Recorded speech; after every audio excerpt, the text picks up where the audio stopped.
All right, ladies and gentlemen, joining us once again, John Zogby, Newsmax contributor, senior partner at John Zogby Strategies, director for the Keenan Center for Entrepreneurship, and author of We Are Many, We Are One, Neo-Tribes and Tribal Analytics in 21st Century America. John, welcome aboard.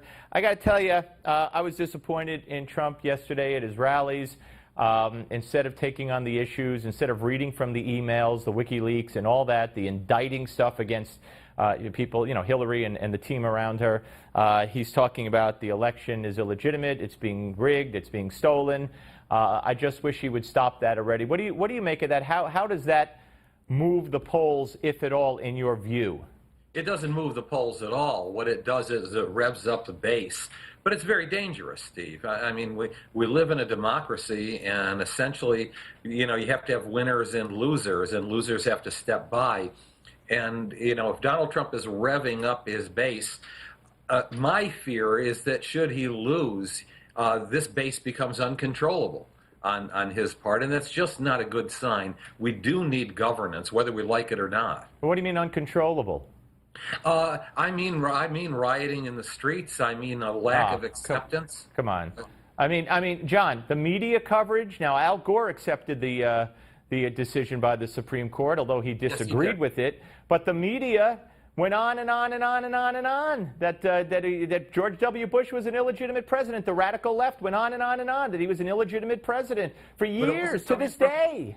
But it wasn't coming from George W. Bush, and that's the important. You mean Al Gore? But what I'm saying is that from Al Gore, it wasn't coming from him. No. And that's the problem. A presidential candidate has got to concede. If it, in fact, is Donald Trump. I mean, Hillary would have to concede as well. Yeah, no, absolutely. Couldn't agree more. When the debate comes about tomorrow, how big a role do you think these FBI documents that were leaked about a quid pro quo and the WikiLeaks documents, I mean, if that is brought out, because the media really isn't doing much on it, if Donald Trump brings them out effectively, the way he brought out so many effective issues, I believe, in debate number 2, can he resonate? Yeah, I think he can. I mean, I don't think that Hillary Clinton has closed the deal yet. I think she's very close. I think Donald Trump has sown his own fate to a large degree, but this is the direction he needs to go in. This is a form of slash and burn, but it's slash and burn based on actual factual evidence, and that's the direction he needs to go in. Right. All right, John, always great to talk to you, sir. Thank you so much. Thanks, Steve.